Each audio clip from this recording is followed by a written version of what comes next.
El Congreso abre la puerta a un impuesto temporal para los grandes bancos y las energéticas. La proposición de ley aprobada esta tarde en pleno comienza ahora su trámite parlamentario.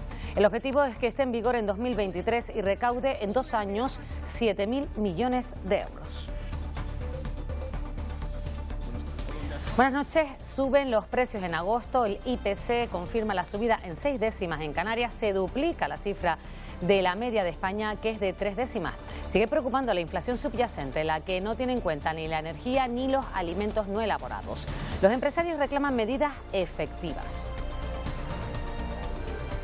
Los vecinos de Puerto Naos y La Bombilla en La Palma llevan casi un año sin poder regresar a sus casas. Los científicos han querido transmitirles tranquilidad, pero la realidad es que esa vuelta a casa todavía no será posible. Los niveles de gases siguen siendo muy altos y nocivos. La situación a día de hoy pues es que sigue por lo menos en la misma situación. Quizá las últimas semanas hay un ligero empeoramiento, o sea, tampoco grande, pero estable, con una ligera curva peor.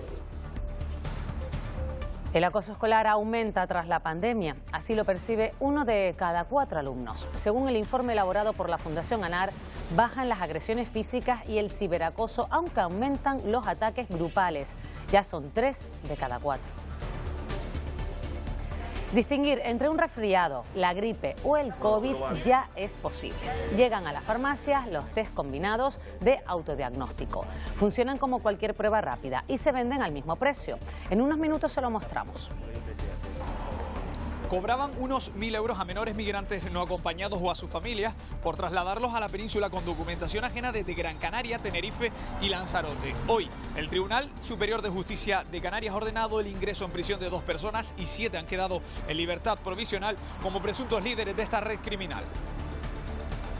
En Fuerteventura, los productores de aloe vera denuncian competencia desleal en los últimos años. Aseguran que hay empresas que traen la materia prima de China o Italia con menor coste, pero que venden al mismo precio que el aloe canario y haciéndolo pasar por producto local. La Laguna en Tenerife se prepara para vivir mañana el día grande de las fiestas del Cristo. Antes, turno para la pandorga y los caballitos de fuego. Hasta ahora lo ven, desfilan por las calles del casco histórico, una tradición con más de 50 años de historia.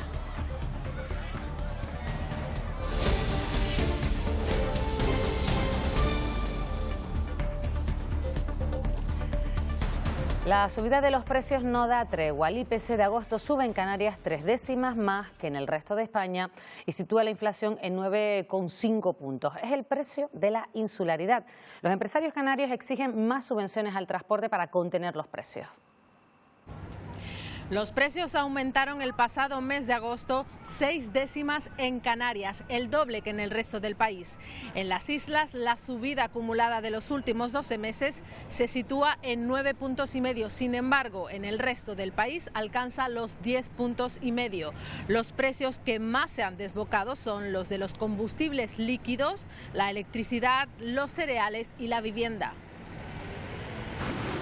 La inflación es a la economía lo que la fiebre al paciente. Las cuentas bancarias arden y de momento la subida de los tipos de interés no han logrado enfriarlas. Si yo puedo dejar de ganar, pues una vez que mi empresa esté en pérdida, entonces o subo los precios o cierro. Y entonces ahí entramos en una situación preocupante de cierre de empresa, desempleo. Entonces para los economistas una inflación desbocada es un tema preocupante. Toca seguir en modo austero y renunciar a caprichos. Además, comprar online ahorra combustible. Si 2 productos que me satisfacen la misma necesidad, uno sube de precio mucho respecto a otro, pues a lo mejor decido, por la oferta y la demanda, comprar el más económico. Los empresarios piden políticas efectivas que vayan contra las consecuencias y no contra las causas. Se está actuando sobre el final y no sobre los costos. Ni siquiera se salva la inflación subyacente, la que queda eliminando los productos que más se encarecen. En Canarias pasa del 5% y lo aconsejable es que se mueva entre el 2 y el 3%. El precio de la electricidad es uno de los principales responsables de este aumento de la inflación. No da tregua. Mañana se encarece un 16%. El megavatio hora se pagará de media, incluyendo ya la compensación, a 257 euros. Esta es la coyuntura. En esta coyuntura, el Congreso de los Diputados ha respaldado la propuesta del Gobierno de crear un impuesto temporal para grandes bancos y energéticas. Una votación a Day Sánchez que sale adelante gracias a los socios habituales del Ejecutivo. Sí, así es. El Ejecutivo ha echado a andar el nuevo impuesto a la banca y a las eléctricas y lo hace de nuevo gracias a sus socios de gobierno. Un Congreso de los Diputados que ha celebrado esta tarde el debate y votación de esta proposición de ley para la que el Gobierno espera recaudar 7.000 millones de euros en 2 años y que entre en vigor en 2023. En contra de esta medida ha votado el Partido Popular, Vox y Ciudadanos. El Congreso de los Diputados ha celebrado esta tarde ese primer gran pleno de este nuevo curso político que sin duda va a estar marcado por la situación económica. La Cámara Baja inicia el curso político debatiendo sobre un nuevo impuesto para recaudar fondos debido a la elevada inflación. Para que los bancos y las grandes empresas energéticas arrimen el hombro y que lo hagan a través de una contribución de carácter temporal acorde a las necesidades sociales del momento. El gravamen extraordinario que hoy sometemos a debate de esta Cámara se estima que recaude unos 2.000 millones anuales. Partido Popular, Vox y Ciudadanos se han mostrado muy críticos con una postura contraria a esta medida. ¿Usted cree realmente que no se va a trasladar la carga tributaria a los españoles? Pues claro que se va a trasladar la carga tributaria a los españoles. Una iniciativa que planea sobre lo inconstitucional, que compromete la inversión y el empleo y que tiempo al tiempo ya verán ustedes cómo acabarán pagando todos los españoles. Estos dos impuestos que traen los partidos que conforman el Gobierno adolecen del sectarismo que caracteriza a esta coalición. Grupos parlamentarios como Coalición Canaria apoyan esta toma de consideración, aunque asegura que si no se tienen en cuenta otros matices, pueden cambiar su voto. Dependiendo de la tramitación y cómo se modifique, podremos cambiar el voto o hacer las enmiendas correspondientes al REF económico de Canarias. Una propuesta de ley que sale adelante gracias al respaldo de los socios habituales del Ejecutivo. Cambio de rumbo de la guerra en Ucrania. La contraofensiva puesta en marcha por las Fuerzas Armadas ucranianas ha dado sus frutos. A la expulsión de las tropas rusas de más de 20 poblaciones se ha sumado la retirada de estas de la ciudad de Kremina, en la región de Lugansk, según el Estado Mayor de las Fuerzas Armadas de Ucrania. Por su parte, el Ministerio de Defensa ruso ha informado del lanzamiento de ataques aéreos de alta precisión que han alcanzado enclaves recuperados por los ucranianos en Donetsk, al este del país. No solo la materia prima es importante en el negocio de la hostelería para conseguir el éxito, también lo son los números. Es lo que afirma el chef Ferran Adrià, que está en Gran Canaria formando a más de 70 profesionales. El 50% de los restaurantes que cierran ya están cerrados antes de abrir. Están mal planteados. La gestión empresarial es fundamental para evitar el cierre de restaurantes. Así lo ha afirmado el cocinero Ferran Adrià. Hay muchos congresos ya donde se presentan lo último que hay en la cocina, ¿no? Pero a nivel de gestión está claro que faltan proyectos donde podamos acercar con un lenguaje sencillo, podamos llegar a la gente. Para ir más allá de la cocina, el chef catalán impartirá en Gran Canaria un curso intensivo de gestión en restauración a hosteleros de todas las islas. Las ideas de negocio eficiente, insiste, ya están calando en las nuevas generaciones. La gente joven, ya cuando monta un negocio, ya empieza a pensar que los números son tan importantes como los tomates. Y adelanta sus claves para conseguir que un negocio de hostelería llegue a buen puerto. Si tú haces buena gestión, das calidad y estás dispuesto al cambio, cuando hay cambios, normalmente vas a triunfar. Bajo estas pautas formará desde este martes hasta el próximo jueves a más de 70 hosteleros en el Auditorio Alfredo Kraus de Gran Canaria. El féretro de Isabel II ha sido trasladado esta tarde desde Edimburgo hasta Londres en un avión militar. La princesa Ana ha viajado junto al ataúd de la reina. Tras aterrizar en la base aérea de Northolt, el cortejo fúnebre ha recorrido los enclaves de la capital hasta llegar al Palacio de Buckingham, donde esperaban al rey Carlos III y la reina consorte, Camila. El féretro ha sido colocado en el Salón del Trono. Mañana será trasladado al Palacio de Westminster, donde reposará en una capilla ardiente hasta el próximo lunes, día del funeral oficial.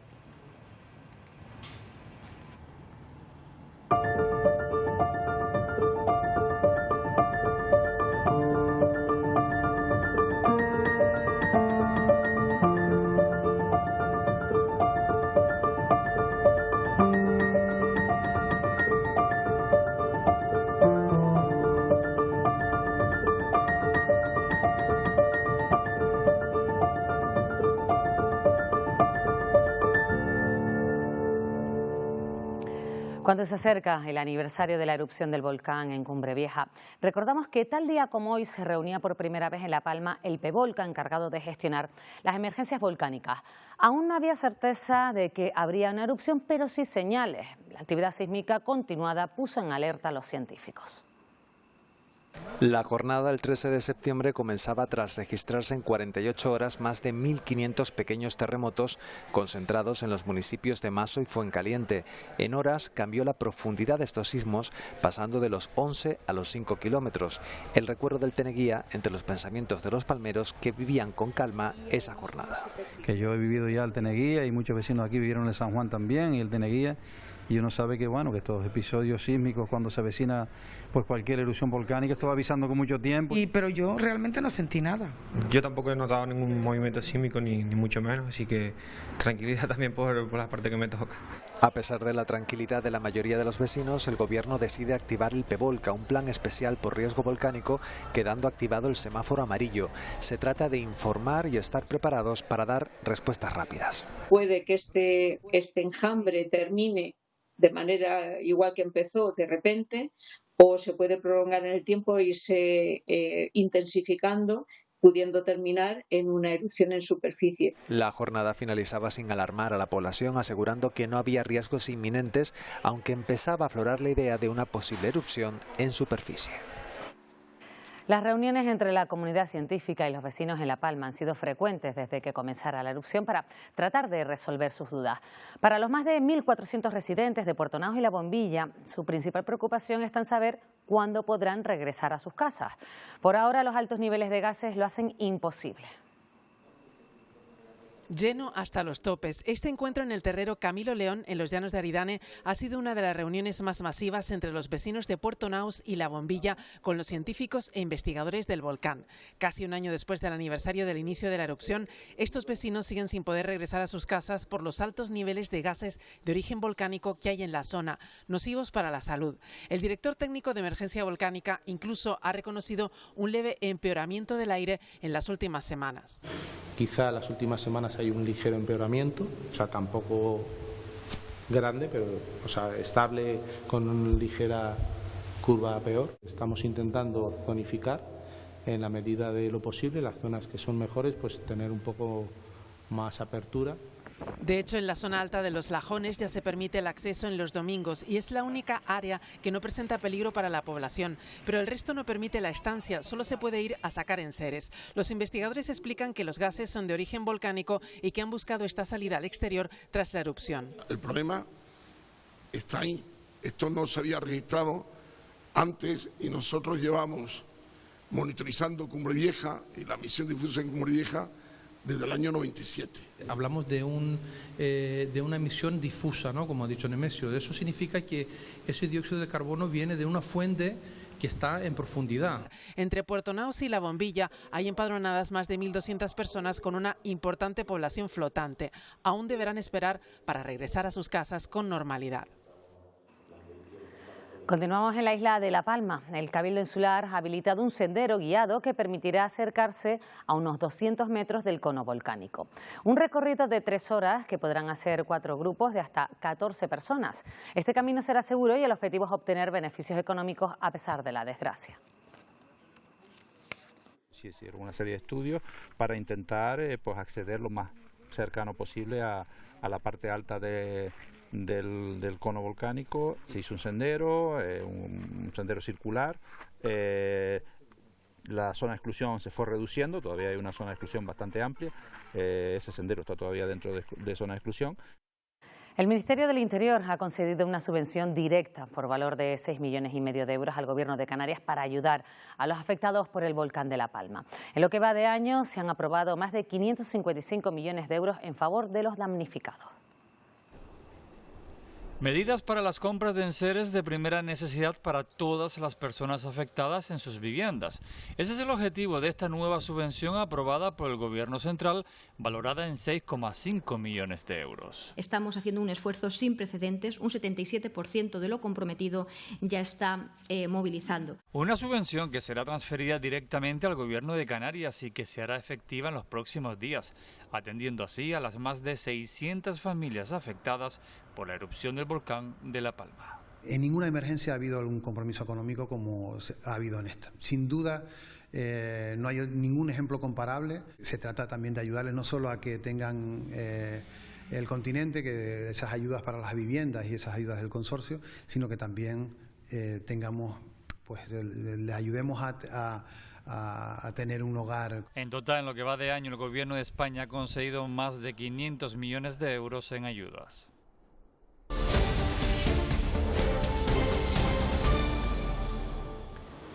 Intento de suicidio de una niña de 10 años en Aragón. La menor, que ya se encuentra fuera de peligro, dejó una carta antes de precipitarse por el balcón de su casa. Según sus padres, sufría acoso por parte de sus compañeras de clase. La Policía Nacional ya ha abierto una investigación al respecto y desde el centro educativo lamenta los hechos. Toda la comunidad lamenta lo que ha ocurrido. Estamos en contacto con la familia, en contacto directo. Lo importante ahora es que la salud de la menor, pues que vaya mejorando y que se recupere.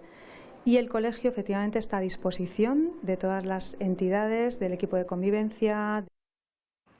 Precisamente este martes la Fundación ANAR de Ayuda a Niños y Adolescentes en Riesgo ha publicado un informe en el que aborda, Samuel López, la problemática precisamente del acoso escolar, ¿no? Sí, ¿qué tal, Pilar? Buenas noches y vamos a desgranar algunos de los puntos de ese informe. Según los últimos datos, más del 24% de los escolares percibe que hay acoso escolar en sus clases, lo que supone 1 de cada 4 alumnos. Si realizamos una comparativa por años, el curso escolar de la pandemia, el porcentaje de alumnos que notaban ese acoso escolar era superior al 15% y en 2019, antes de la pandemia, era del 34,1%. Pero, ¿qué significa esto?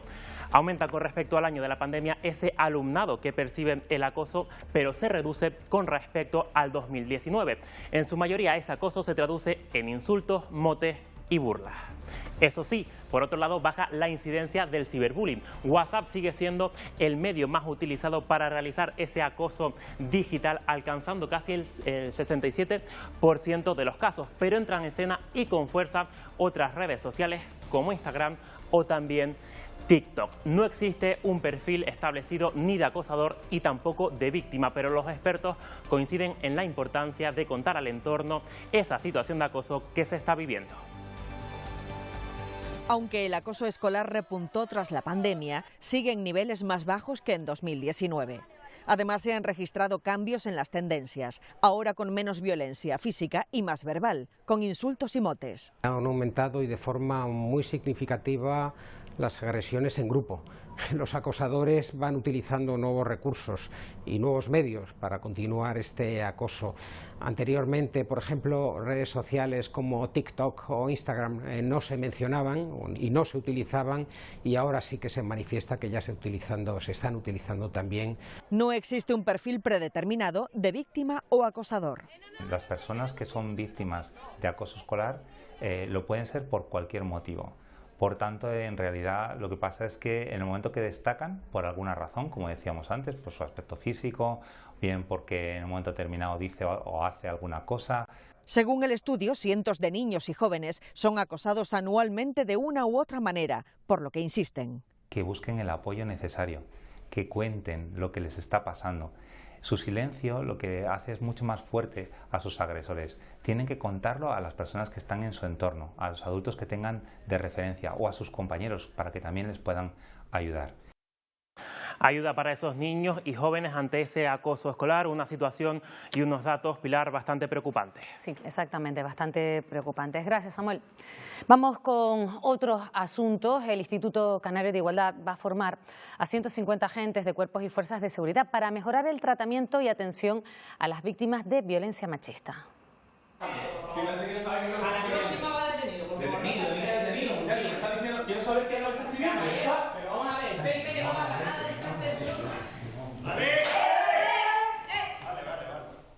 Podría ser una situación real, de hecho se parece mucho, pero es una recreación protagonizada por agentes reales que forman parte del programa Juno dirigido a cuerpos y fuerzas de seguridad. Centrado básicamente, sobre todo, en la víctima, en saber acompañarla, en saber hacer un buen atestado para que después cuando eso llegue al juzgado no caiga en saco roto y se le den las medidas que necesita. En definitiva, conozcan lo que tienen que hacer para que la víctima se sienta más segura. Este tipo de curso ayuda a los agentes a desenvolverse en situaciones límites de violencia de género.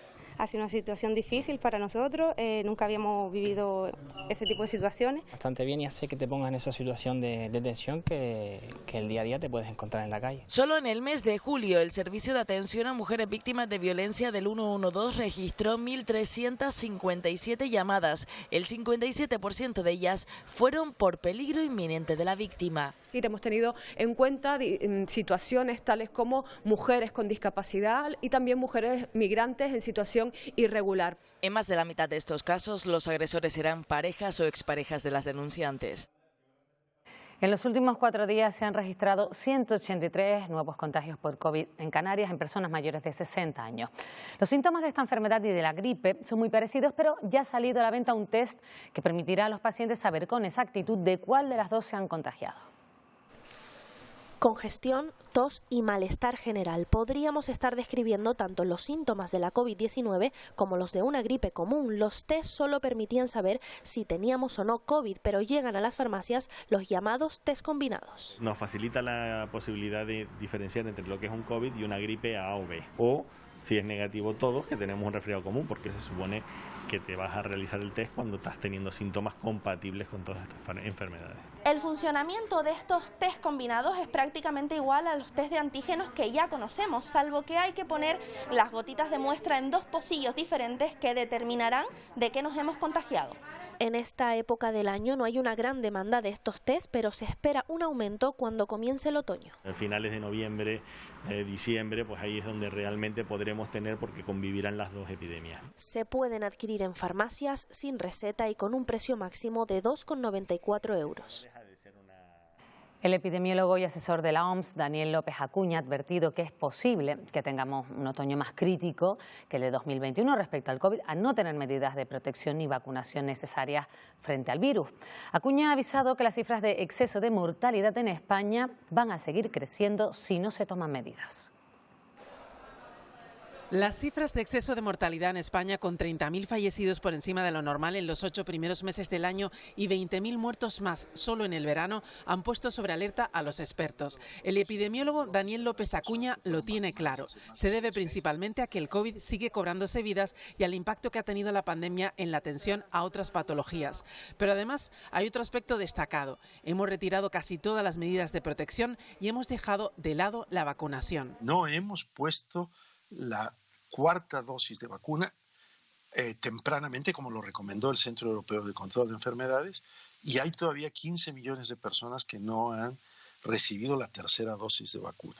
Lo peor de todo es que si no se actúa, la situación en el otoño va a empeorar. El epidemiólogo augura un otoño más crítico que el de 2021. Y otra cuestión, prevé terminar el año con casi el doble de mortalidad excesiva que el ejercicio anterior. Debemos estar muy preocupados con el riesgo de repuntes en el otoño-invierno al no tener medidas de protección. Lo más probable es que este año terminemos con una mortalidad excesiva casi del doble de la del año anterior, ya con vacunas existentes. Por eso, este experto recomienda mantener altos niveles de cobertura de vacunación del COVID y también de la gripe estacional y usar incluso de nuevo las mascarillas en interiores en otoño, más allá de los transportes y los centros sanitarios, para evitar un repunte. Las trabajadoras de la Fundación Tutelar Canaria para la Acción Social denuncian la vulneración de derechos del personal de este organismo dependiente de la Consejería de Derechos Sociales del Gobierno de Canarias, una situación que afecta a 102 empleados. Ampliación de la jornada de trabajo de 35 a 38 horas y media semanales, contratos en fraude de ley o la aplicación de un convenio ilegal son solo algunas de las reivindicaciones de las trabajadoras de FUCAS. Reivindicamos que se nos ajuste y se nos igualen las mismas condiciones que otras fundaciones del Gobierno de Canarias, teniendo en cuenta con los colectivos con los que trabajamos. Encargados entre otros del Centro de Adultos Hermano Pedro, el Centro de Día Marzagán o La Casita, en los últimos años se les han encomendado más proyectos sin mejorar sus condiciones, uno de ellos dependencia con la tramitación de expedientes. Nunca se nombra la fundación y es un hecho que FUCAS ha sacado adelante muchos de esos expedientes. Una situación que perjudica aún más a los trabajadores más antiguos, con reducción del salario al aplicárseles otro convenio diferente. Mañana contratan a un nuevo profesional de mi categoría con las mismas funciones, las mismas prestaciones, y en la consejería que se denomina de Igualdad y Derechos Sociales, yo cobro 200 euros menos. Desde la consejería son conocedores de la problemática, pero aseguran no han podido aplicar mejoras. Hemos recibido informes negativos al respecto, porque se nos dice que nos debemos ceñir al convenio del sector, que es quien lo regula. Mientras, por ejemplo, los trabajadores se seguirán enfrentando a la eliminación del 100% de los derechos salariales en caso de baja por incapacidad laboral temporal. La actual alcaldesa de Ingenio y secretaria general del PSOE en ese municipio, Ana Hernández, ha presentado oficialmente su solicitud de reelección como cabeza de lista en el municipio del sureste para los próximos comicios electorales. Hernández ha subrayado lo que considera una necesidad de continuidad del proyecto político que inició hace 3 años. Un centro de salud que tiene que finalizar, una nueva escuela infantil que tiene que finalizar, los proyectos de rehabilitación del centro cívico de Carrizal, que es importantísimo culturalmente, las bibliotecas, ya veremos algo antes de finalizar esta legislatura.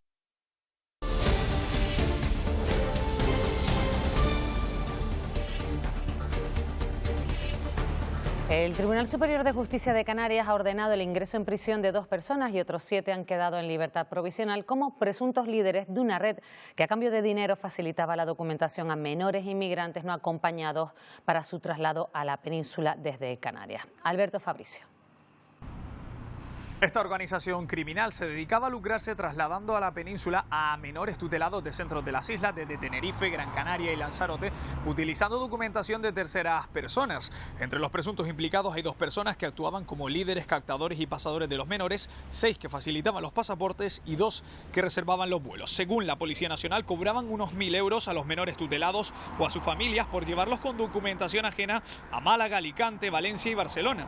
La denominada Operación Akron comenzó en enero de este año, cuando un responsable de un centro de menores del puerto de la Cruz en Tenerife avisó a las fuerzas de seguridad de que había personas que trataban de contactar con los internos para convencerles de que les podían facilitar documentación de sus países de origen para abandonar la isla y viajar a la península.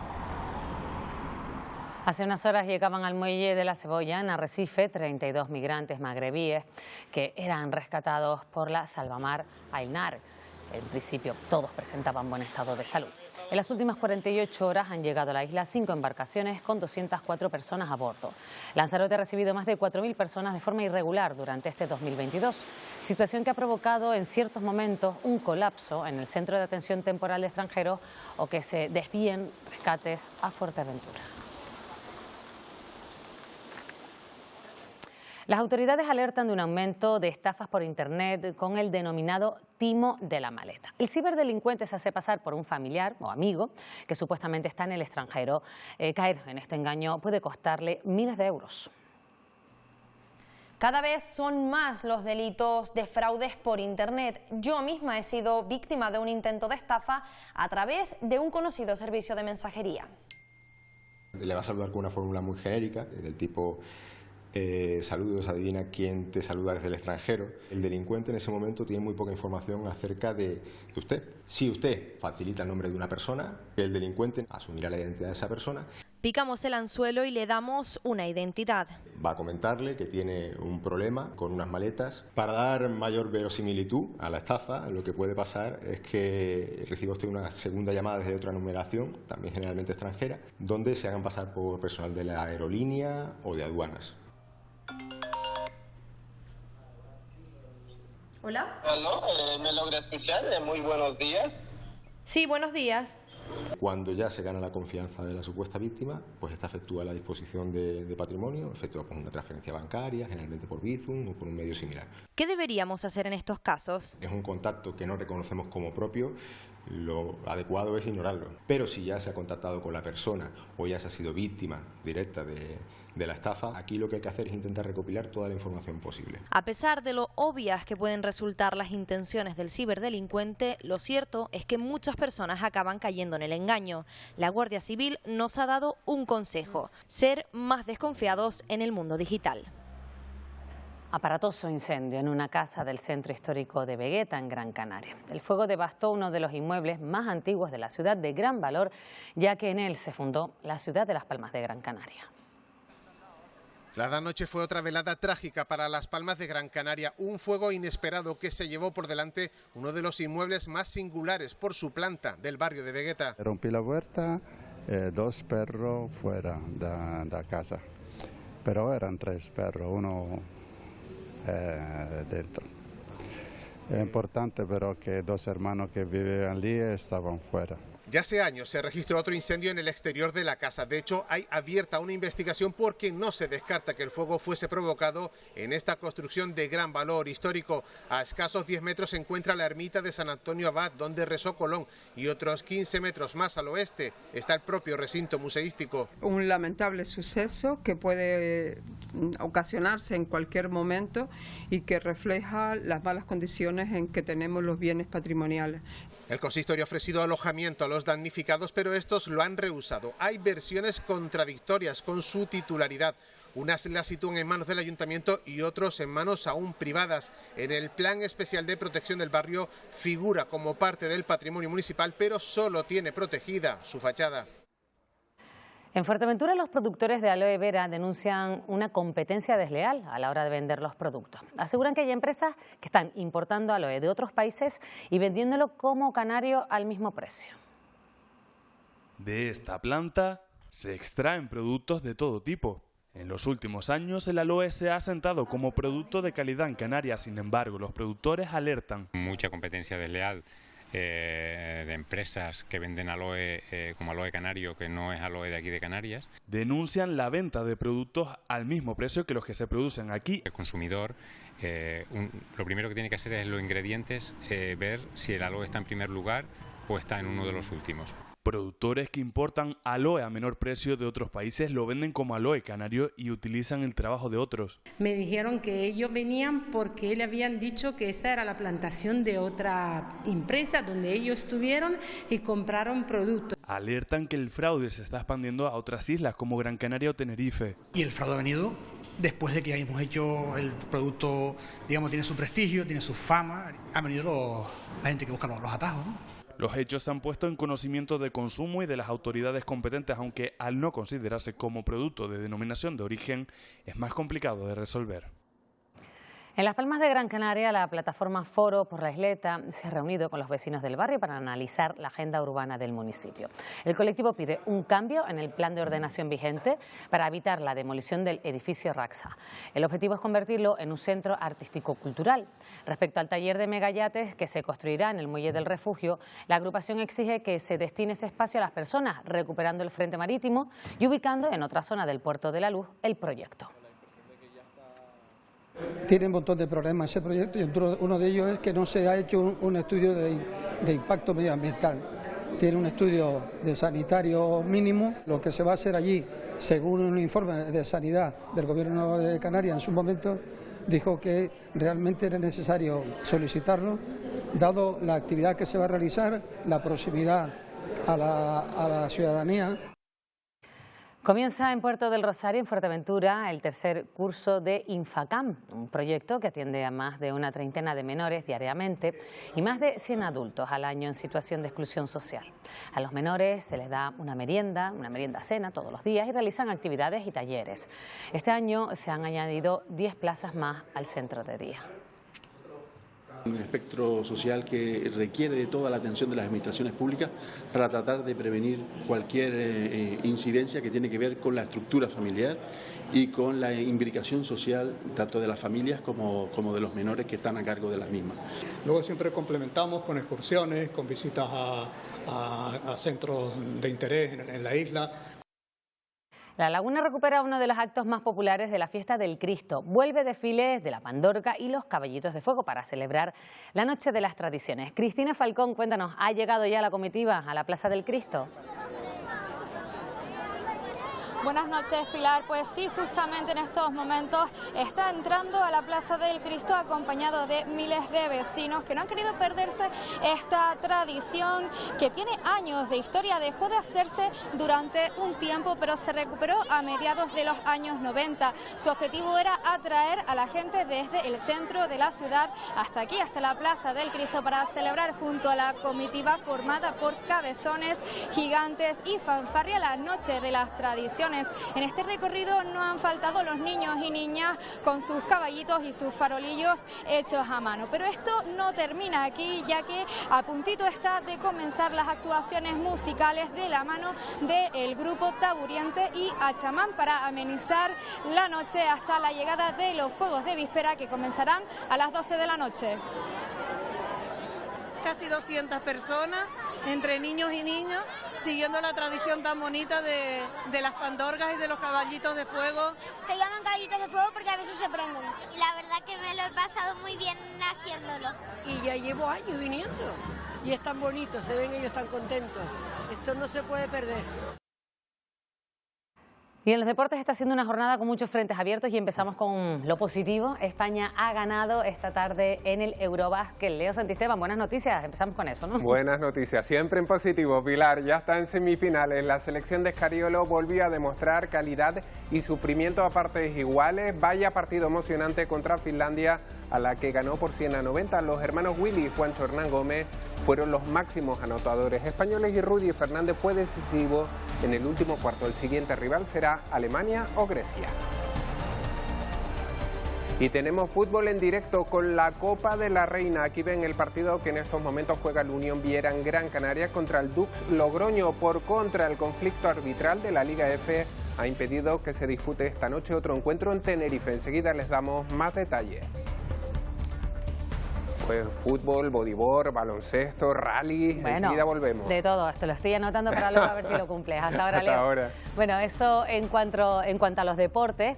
Y en cuanto al tiempo, a ver, las condiciones meteorológicas parece que cambiarán poco en las próximas 24 horas, así que se lo vamos a preguntar como cada día a Victorio Pérez. ¿Qué tal, Victorio? Día soleado, bueno, más o menos mañana, bueno, y algunas nubes. Cuéntanos, ¿cómo va a ser? Pues ya lo has dicho tú, vamos a tener un poquito de todo, Pilar. Buenas noches, se espera un miércoles con horas de sol y cielo azul, pero también nubes en cantidad variable. Parte de ellas de evolución se formarán en el interior de las islas.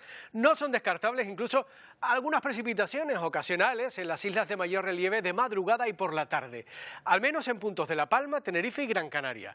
Después de los deportes les damos los detalles y veremos imágenes del mar de fondo de esta tarde y nos vamos a recoger almendras y al mercado. Hasta ahora. Como saben, hoy es martes 13, se considera el día de la mala suerte por excelencia. En parte de Europa y en algunos países latinoamericanos no es la mejor fecha para iniciar un viaje ni contraer matrimonio. En los países anglosajones esta superstición se traslada al viernes 13.